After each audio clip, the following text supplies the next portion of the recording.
मित्रांनो, लग्नाची बेडी या मालिकेच्या पुढील काही भागांमध्ये एक जबरदस्त असा ट्विस्ट आपल्याला पाहायला मिळणार आहे की सिंधू, रुक्मिणी काकू आणि मधूला कायद्याच्या बेडीत अडकवत दोघींचीही आता चांगलीच जिरवणार आहे। त्यासाठी व्हिडिओ शेवटपर्यंत नक्की पहा। तर मित्रांनो, राघव सिंधूला सारखी धमकी देत असतो की तू जर सावीला माझ्यापासून दूर घेऊन जाण्याचा प्रयत्न केलास ना, तर मी सावीला सगळं काही खरं सांगून टाकेन की मीच तिचा खरा बाबा आहे आणि इतके दिवस तिच्या आईने हे सत्य तिच्यापासून लपवून ठेवलं होतं। त्यानंतर आता सिंधू खूपच वैतागते, कारण सावीच्या आयुष्यातील प्रत्येक डिसिजन हा राघव घेत असतो। सिंधू चिडूनच म्हणते, राघव, तुम्हाला सावीला सगळं काही सांगायचं आहे ना, मग सांगा, परंतु कोणी तिसऱ्या व्यक्तीसाठी तुम्ही तिच्या आईला का सोडलत हेही एकदाचं तुम्ही सावीला सांगून टाका।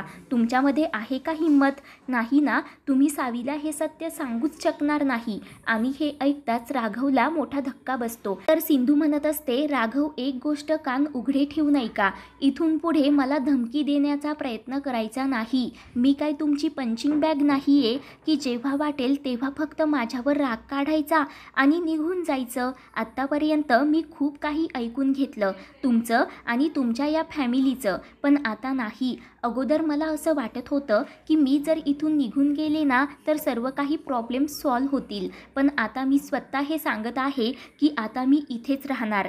कोणी कितीही मला इथून काढून देण्याचा प्रयत्न केला ना तरीही मी याच शहरामध्ये राहणार माझ्या मुलीसोबत, आणि कोणीही मला इथून गावी जाण्याची धमकी नाही देऊ शकत। म्हणून आता सिंधू मधूकडे खूपच रागाने पाहते। मधू लगेच खाली मान घालते। तर सिंधू म्हणत असते, आत्तापर्यंत मी तुमचा विचार करत होते, परंतु आता मी फक्त माझ्या कुटुंबाचा, माझ्या मुलीचा विचार करणार। माझी मुलगी इथे पुण्यामध्ये खूप छान प्रकारे रमली आहे, ती सेट झाली आहे आणि तिचं ॲडमिशनसुद्धा तिच्या बाबांच्या स्कूलमध्ये झालं आहे, त्यामुळे मी इथून कुठेही जाणार नाही। तेव्हा ते ऐकून राघव खूपच खुश होतो। तर सिंधू त्याला म्हणत असते, जर तुम्हाला माझ्या मुलीला भेटायचं असेल ना तर माझ्या हिशोबाने चालावं लागेल। मी जे काही सांगेल ना तेच तुम्हाला करावं लागेल। माझी मुलगी कुणाला भेटणार, कुणाशी बोलणार, कुठे जाणार हे सगळं काही मी डिसाईड करणार। आणि सगळ्यात पहिला निर्णय मी हा घेतला आहे की तुम्ही सावीला फक्त आठवड्यातून एकदाच भेटू शकता, ते पण वीकेंडला। आणि जेव्हा सावी या घरात येईल ना तेव्हा जर कोणी तिच्याशी उद्धटपणे वागण्याचा, तिला टोमणे मारण्याचा प्रयत्न केला ना तर याद राखा, गाठ माझ्याशी आहे।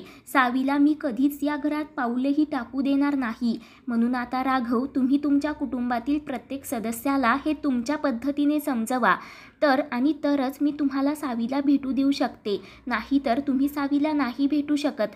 तुमचे फॅमिली प्रॉब्लेम्स तुमच्या जवळच ठेवा, त्याचा राग माझ्यावर काढू नका, समजलं का? आणि जर तुम्हाला माझ्या या अटी मान्य नसतील ना तर तुम्ही सावीच्या कस्टडीसाठी कोर्टामध्ये जाऊ शकता।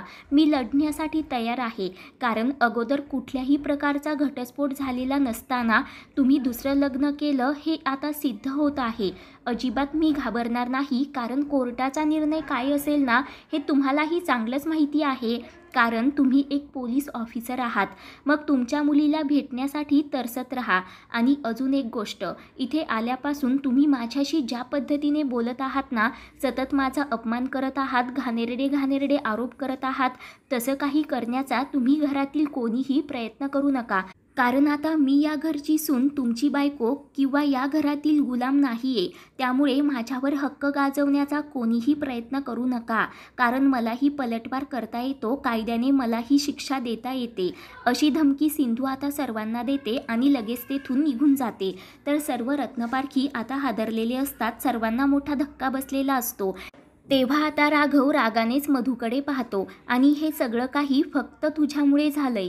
सगळं काही चांगलं चालू होतं, मी खूप खुश होतो माझ्या मुलीसोबत, परंतु तुला माझा आनंद बघवला नाही, कारण मी खुश असताना तू पाहू शकत नाहीस। ऑलरेडी तू माझ्या आनंदाला नजर लावली आहेस। म्हणून सिंधू मला एवढं सगळं काही ऐकवून गेली, कारण तू तिला भेटायला गेली होतीस, तिचे कान भरवत होतीस, ते पण माझ्या विरोधात।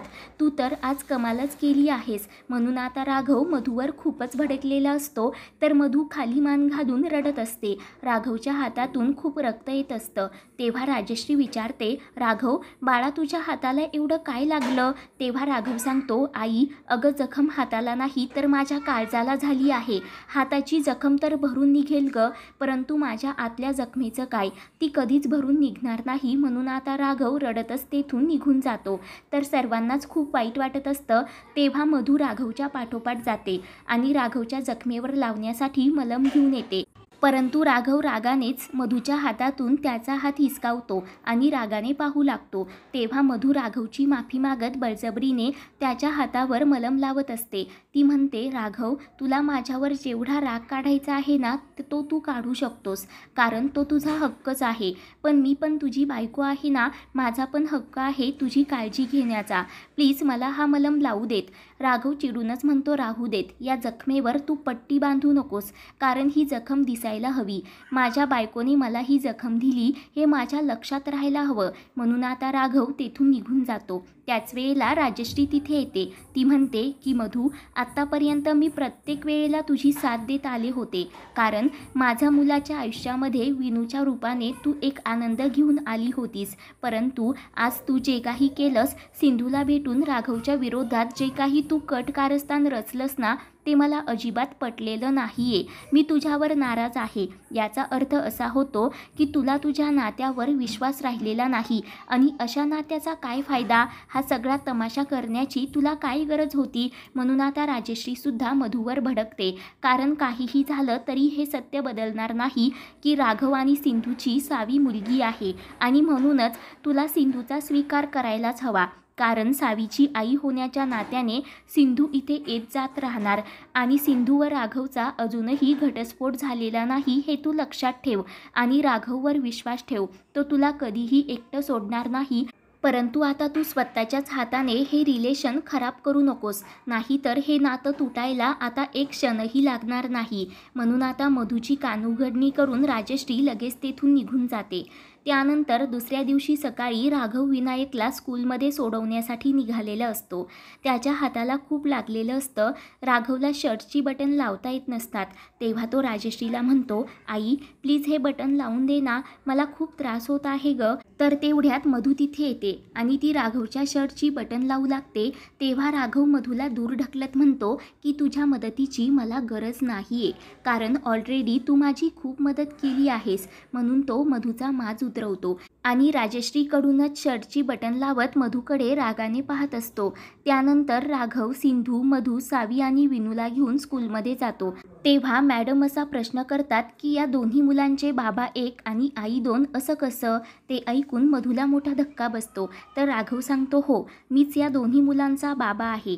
तेव्हा प्रिन्सिपल मॅडम विनायक आणि सावीला त्यांच्या क्लासमध्ये घेऊन जातात आणि दोघांचंही इंट्रोडक्शन करून देत असतात. तेव्हा दोघेही आता खूप खुश असतात आणि राघव सिंधू मधूला ते बाय करत असतात, किस करत असतात. तेव्हा ते पाहून क्लासमधील एक मुलगा म्हणतो, हे काय बाबा एक आणि आई दोन दोन? तेव्हा सर्व मुले आता हसू लागतात. सिंधूला खूप वाईट वाटत असतं. ती राघवला म्हणते, मी याच प्रॉब्लेमबद्दल तुम्हाला बोलत होते, परंतु तुम्हाला तर त्याची काही पडलेलीच नाही. आता पुढे काय होणार ते पाहण्यासाठी चॅनलला सबस्क्राईब करा.